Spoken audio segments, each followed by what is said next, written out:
欢迎来到今天的解析，我们不废话，直接切入正题。你知道吗？家里那个看似最不起眼的厕所，如果格局一不小心弄错了，它可是会默默把全家的健康跟财富通通吸走的哦。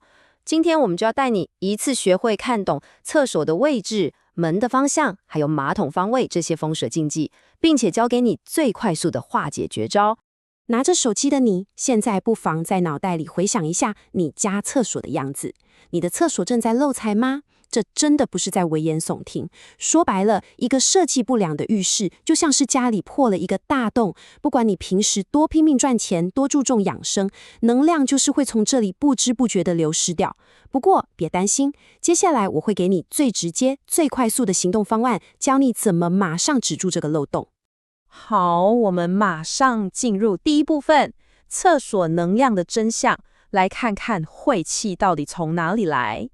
很多人听到晦气两个字，都觉得是很玄、很迷信的风水词汇，对吧？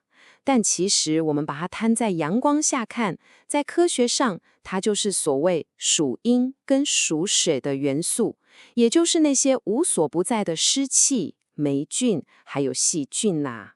你想想看，如果这些东西排不出去，每天积聚在生活空间里，人的健康跟精神状态怎么可能会好？所以，这完全是符合逻辑的环境卫生学。接着，我们来看第二部分，5大厕所风水禁忌，以及大家最想知道的快速化煞绝招。第一个，地雷，这可是最凶的格局哦，叫做中宫厕所。想象一下，厕所在房子的正中央，这代表什么？这意味着无论你走到哪里，晦气都会往四周的生活空间疯狂扩散，而且这种格局通常还没有对外窗哦。遇到这种情况，最快的解法就是立刻在里面放一台除湿机，保持绝对的干燥。另外，在门外挂上落地的长布帘，挡住气流，或者在厕所门口放一小叠粗盐，来吸收湿气跟负能量。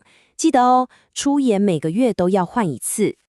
再来，第二个地雷是马桶正对着厕所门，这很惨，因为你一开门，最脏的气流就直接冲出来了。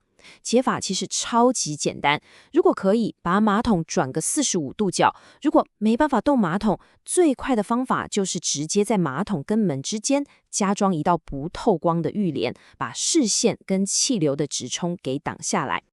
第三个常见的问题，镜子照到马桶。大家都知道镜子会反射能量吧？马桶是排水、排秽物的地方，如果镜子直接对着马桶，这就等于是把不好的能量不断反射回你自己身上。解决方法很直观，把镜子稍微倾斜一个角度，或是干脆换个墙面安装，总之不要正面对着马桶就对了。第四个地雷，这个对健康的影响非常大，就是厕所门直接对着床。你一天有8个小时躺在那边睡觉，湿气和细菌直冲身体，睡眠品质怎么会好？最简单、完全零成本的解法就是，睡觉的时候拜托一定要把厕所门关紧。如果想更保险一点，就在门口挂上深色的长门帘，长度记得要能盖住门缝。第5个地雷，这也是现在很多公寓常见的痛点，就是厕所没有对外窗。没有窗户等于湿气完全被困死在里面，困住湿气，说真的，就等于困住了好运气。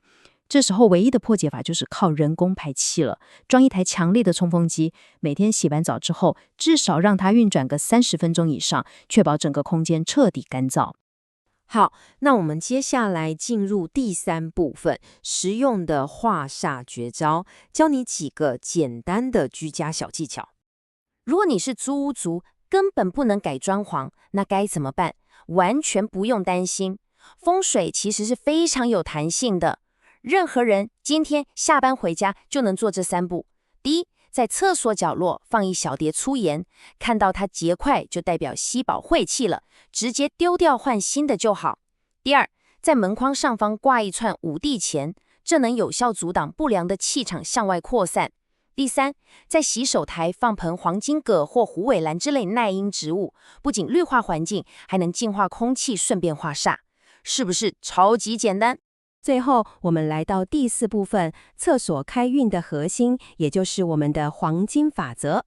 其实讲了这么多禁忌跟招式，终极的黄金法则说穿了就只有8个字：通风、干燥、整洁、不外泄，让空气保持流通。洗完澡顺手把地板刮干净，千万不要在里面堆上一堆没用的杂物。而且一定要记得随手关门，冲水的时候盖上马桶盖，防止晦气外泄。只要做好这4件事情，你的厕所就能从一个让人破财的煞气来源，华丽转身变成一个纯粹提供清洁跟放松的完美空间。所以啦，今天这份解析看下来，你家的厕所到底踩中了几颗地雷呢？风水真的不是迷信，它是帮助我们优化居住环境的古老智慧。我强烈建议你现在就走进厕所检查一下，然后立刻挑选刚刚提到的一个最简单的方法，马上动手改善。往往就是这么一个小小的动作，就能为全家的健康与财运带来不可思议的正向改变。准备好去拯救你的浴室了吗？赶快行动吧！